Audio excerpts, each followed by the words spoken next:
This is Brian, screenfiles.com and review. And what I'm looking at today is 2020's Hunter's Moon, directed by Michael Casey. And the original title of this movie was The Orchard. And having seen the movie, I can understand why it was changed to Hunter's Moon. That being said, the only time I can recall the phrase Hunter's Moon being used is from a not very good movie. La luna del cacciatore. Hunter's Moon. So let's just say it's not a phrase that inspires confidence. Hunter's Moon, on the face of it, is really interesting in the sense that it's the type of movie where evil people encounter something seemingly worse than they are. And that's a type of movie I enjoy. For instance, it's like No One Lives, or From Dusk to Dawn. Movies where badasses get into a situation way over their heads and end up facing something even worse than they are. And that's along the same path Hunter's Moon travels. And as I said, that's an interesting way to go. Hunter's Moon, if the title didn't already give it away, is a werewolf movie as well. And I give the director, Michael Casey, credit in that his film doesn't look like it had a lot of money at its disposal. So therefore, you only see the werewolf in the last, I want to say, 20 minutes, half hour at best. And even then, you don't see it a lot. It turns up once. And it's not great looking. It's practical, but it's not a great looking werewolf. But as I said, you don't see it a lot. And that's as it should be. Because to see this thing tromping around where you can make out how the costume is assembled does not benefit it. What's not so great, though, is that the whole home invasion element of the movie doesn't work.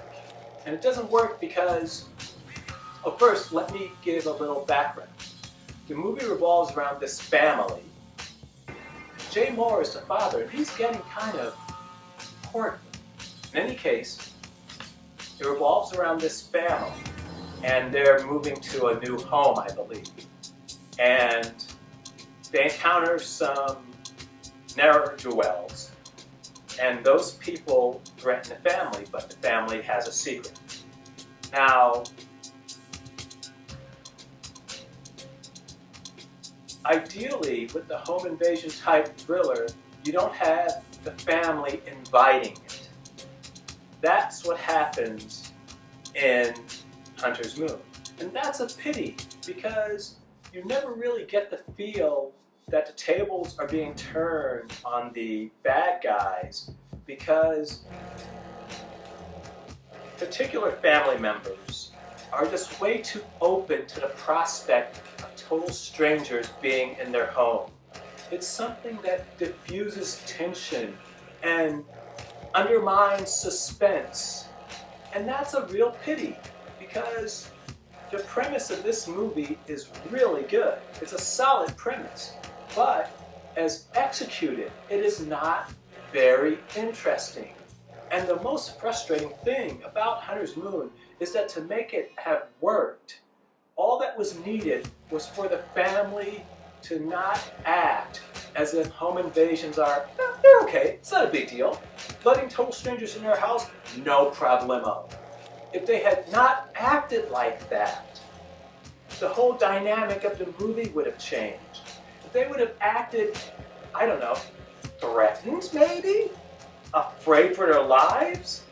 No matter what their actual modus operandi actually was, it would have changed the whole dynamic of the movie. It would have given it a tension, a tautness that it lacks.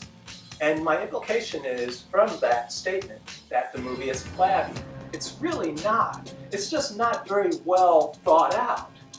So it doesn't do well with the werewolf angle for reasons already stated, which makes sense, by the way. No shame in its game about that. Though the problem is it doesn't do particularly well with the home invasion element, and that is the brunt of the movie. So Hunter's Moon is not bad.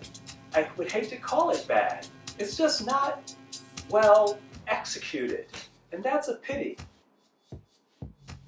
It also stars Thomas Jane as the sheriff, and his role is essentially a glorified cameo. If he's in 20 minutes combined with this movie, I'd be genuinely surprised. And normally that type of casting would irritate me, if only because it's something Steven Seagal does. Namely, he's just there as a name. And let's be clear, Thomas Jane is in Hunter's Moon mainly as a name. He's the biggest name in the cast, in fact. But his performance is fine. He's not lazy about it, but he isn't exactly going out of his way either. If you like werewolf movies, I would see Hunter's Moon. It's certainly better than the Howling sequels. It's not, as I've already said, something that's as effective as it should have been, but it's also not terrible. Hunter's Moon is currently on Tubi, and this is Brian with ScreenFiles.com and review. Do you agree, disagree? Let me know down below. And as usual, consider a like or a follow.